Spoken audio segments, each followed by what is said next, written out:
नमस्कार दोस्तों, आज मैं आप सभी के समक्ष भाद्र शुक्ल पक्ष की तृतीया के अवसर पर हरतालिका तीज की कथा प्रस्तुत कर रही हूँ। सबसे पहले आप सभी को हरतालिका तीज की हार्दिक शुभकामनाएं। भाद्र मास के शुक्ल पक्ष की तृतीया तिथि को हरतालिका तीज मनाई जाती है।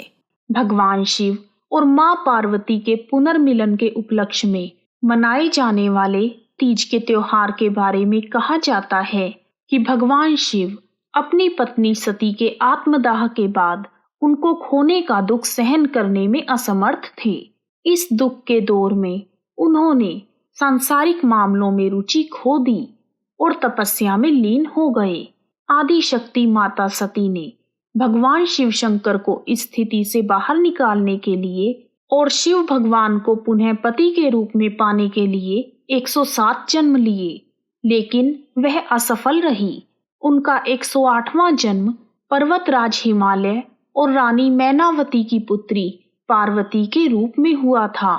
अपने 108वें जन्म में मां पार्वती के कठोर तप से प्रसन्न होकर भाद्र मास के शुक्ल पक्ष की तृतीया तिथि को भगवान शिव मां पार्वती के साथ विवाह करने के लिए तैयार हो गए। तभी से ऐसी मान्यता है कि इस व्रत को करने से मां पार्वती प्रसन्न होकर अखंड सुहाग का आशीर्वाद देती हैं।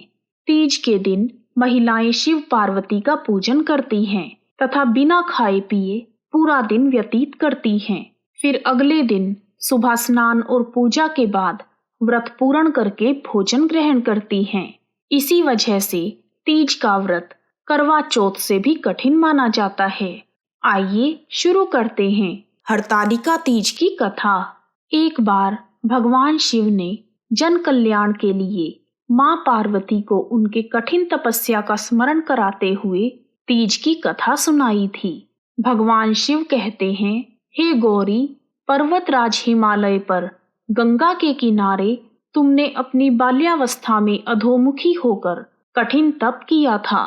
इस अवधि में तुमने अन्न ना खाकर केवल हवा और सूखे पत्तों का सेवन किया। माघ की शीतलता में तुमने निरंतर जल में प्रवेश करके तप किया था। वैशाख मास की जला देने वाली गर्मी में पंचाग्नि से शरीर को तपाया। श्रावण मास की मूसलाधार वर्षा में खुले आसमान के नीचे बिना अन्न जल ग्रहण किए तुमने समय व्यतीत किया। तुम्हारी इसी कष्टदायक तपस्या को देखकर तुम्हारे पिता बहुत दुखी और नाराज होते थे। तब एक दिन तुम्हारी तपस्या और तुम्हारे पिता की नाराजगी को देखकर नारद जी तुम्हारे घर पधारे। तुम्हारे पिता द्वारा आने का कारण पूछने पर नारद जी ने कहा, हे गिरिराज, मैं भगवान विष्णु के भेजने पर यहाँ आया हूँ।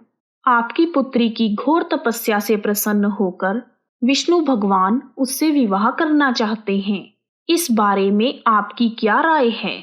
नारद जी की बात सुनकर पर्वतराज हिमालय बहुत प्रसन्नता के साथ बोले, हे मुनिवर, यदि स्वयं भगवान विष्णु मेरी कन्या का वरण करना चाहते हैं तो मुझे क्या आपत्ति हो सकती है? वह तो साक्षात ब्रह्म हैं। यह तो हर पिता की इच्छा होती है कि उसकी पुत्री सुख संपदा से युक्त पति के घर की लक्ष्मी बने। नारद जी तुम्हारे पिता की स्वीकृति पाकर विष्णु जी के पास गए और उन्हें विवाह तय होने का समाचार सुनाया। परंतु जब तुम्हें इस विवाह के बारे में पता चला तो तुम्हें बहुत दुख हुआ। तुम्हें इस प्रकार से दुखी देखकर तुम्हारी एक सहेली ने दुख का कारण पूछा। तब तुमने बताया कि मैंने सच्चे मन से भोलेनाथ का वरण किया है, परंतु मेरे पिताजी ने मेरा विवाह विष्णु जी के साथ तय कर दिया। मैं धर्म संकट में हूँ। अब मेरे पास प्राण त्याग देने के अलावा और कोई उपाय नहीं बचा। तुम्हारी सखी बहुत समझदार थी। उसने कहा, प्राण त्याग देना ही समस्या का हल नहीं होता। संकट के समय धैर्य से काम लेना चाहिए। नारी के जीवन की सार्थकता इसी में है कि जिसे मन से पति रूप में एक बार वरण कर लिया, जीवन भर उसी से निर्वाह करे। सच्ची आस्था और एक निष्ठा के सामने तो स्वयं भगवान भी असहाय हैं। मैं तुम्हें घने वन में ले चलती हूँ, जो साधना के लिए सही स्थान है और जहाँ तुम्हारे पिता तुम्हें खोज नहीं पाएंगे। मुझे पूर्ण विश्वास है कि ईश्वर अवश्य ही तुम्हारी सहायता करेंगे। तब अपनी सखी की बात मानकर तुमने ऐसा ही किया। तुम्हारे पिता तुम्हें घर में ना पाकर बड़े चिंतित और दुखी हुए। वह सोचने लगे कि मैंने तो विष्णु जी से अपनी पुत्री का विवाह तय कर दिया। यदि विष्णु जी बारात लेकर आ गए और कन्या घर पर नहीं मिली तो बहुत अपमान होगा। ऐसा विचार करके पर्वतराज ने चारों ओर तुम्हारी खोज शुरू करवा दी। इधर वह सब तुम्हें खोजते रहे और उधर तुम नदी के किनारे एक गुफा में मेरी आराधना में लीन रहने लगी। भाद्र शुक्ल पक्ष की तृतीया को हस्त नक्षत्र के समय तुमने रेत के शिवलिंग का निर्माण किया और रात भर मेरी स्तुति में गीत गाकर जागरण किया। तुम्हारी इस कठोर तपस्या के प्रभाव से मेरा आसन हिलने लगा और मैं शीघ्र ही तुम्हारे पास पहुंच गया और तुमसे वर मांगने को कहा। तब अपनी तपस्या के फलस्वरूप मुझे अपने सामने पाकर तुमने कहा, मैं सच्चे मन से आपका पति के रूप में वरण कर चुकी हूँ। यदि आप मेरी तपस्या से प्रसन्न होकर यहाँ पधारे हैं तो मुझे अपनी अर्धांगिनी के रूप में स्वीकार कीजिए। तब मैं तथास्तु कहकर कैलाश पर्वत पर लौट आया। सुबह होते ही तुमने पूजा की सारी सामग्री नदी में प्रवाहित करके अपनी सखी के साथ व्रत का पारण किया। उसी समय पर्वतराज हिमालय अपने बंधु बांधवों के साथ तुम्हें खोजते हुए वहां पर पहुंच गए। तुम्हारी दशा देखकर वह बहुत दुखी हुए और तुम्हारी इस कठोर तपस्या का कारण पूछा। तब तुमने कहा, पिताजी, मैंने अपने जीवन का अधिकांश समय कठोर तपस्या में बिताया है। मेरी इस तपस्या का उद्देश्य भगवान शिव को पति के रूप में प्राप्त करना था। आज मैं अपनी तपस्या की कसौटी पर खरी उतर चुकी हूँ।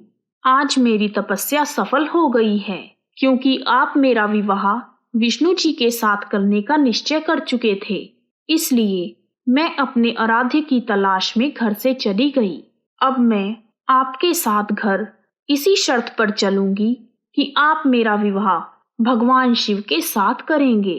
तब पर्वतराज हिमालय ने तुम्हारी इच्छा को मान लिया और तुम्हें घर वापस ले गए। कुछ समय बाद उन्होंने पूरे विधि विधान के साथ हम दोनों का विवाह करवाया। भगवान शिव ने कहा, हे पार्वती, भाद्र शुक्ल पक्ष की तृतीया को तुमने मेरी आराधना करके जो व्रत किया था उसी के फलस्वरूप हम दोनों का विवाह हुआ है। भगवान शिव ने पार्वती जी से कहा, जो भी स्त्रियां पूरी निष्ठा और श्रद्धा के साथ इस दिन व्रत करके तुम्हारी पूजा करेंगी, मैं उन्हें अचल सुहाग प्रदान करूंगा। इस प्रकार हरतालिका तीज की कथा पूर्ण हुई। कहानी सुनने वालों का भी भला और सुनाने वालों का भी भला।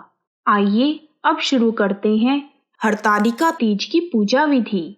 हरतालिका तीज के दिन सुबह उठकर स्नान आदि के बाद हरे रंग के कपड़े पहनकर 16 श्रृंगार करके व्रत का संकल्प लिया जाता है।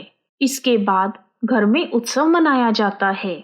इस दिन स्त्रियों के मायके से श्रृंगार का सामान और मिठाइयाँ उनके ससुराल में भेजी जाती हैं और महिलाएं सज संवर कर 16 श्रृंगार के साथ झूला झूलती हैं।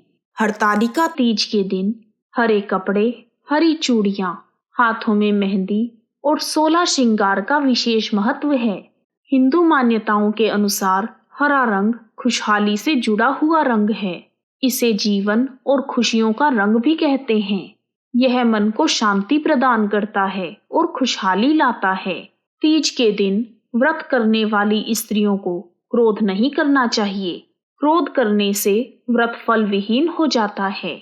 इस दिन महिलाओं को एक साथ इकट्ठे होकर मां पार्वती की महिमा एक दूसरे को बतानी और सुननी चाहिए।